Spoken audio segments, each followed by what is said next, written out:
હા, બીજી એક ખાસ વાત કહું, બહુ સરસ યાદ આવ્યું.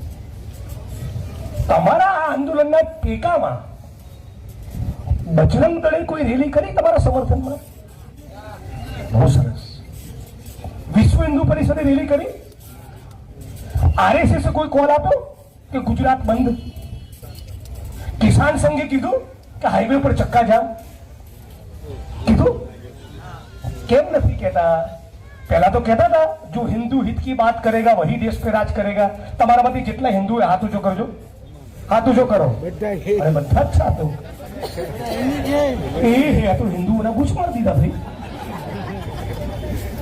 સમજાયું ને? હવે શું કહેવા માંગુ છું સમજાયું ને? ભાવ કથી ઉઘાડું બોલું?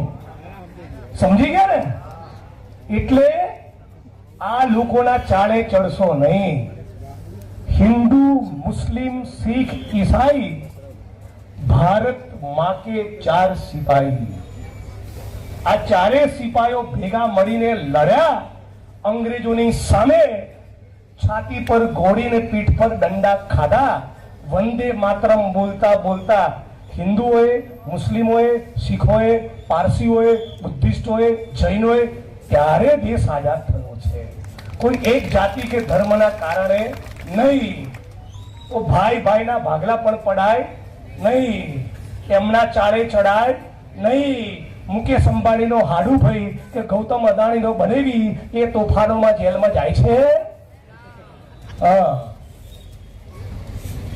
उद्योगपति, कॉर्पोरेट कंपनी ना मालिक, धारासभ्यो, संसद सभ्यो, मंत्री, आईएएस आईपीएस अधिकारीओ ए कोई दाड़ो तलवारों त्रिशूल हाथ में लई छे ना.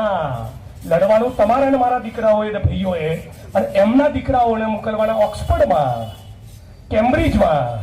સાચું ખોટું? સારું છે એમના છોકરા એટલું ભણે છે, બાકી દેશમાં ઘણા ચોપડી બનાવી છે.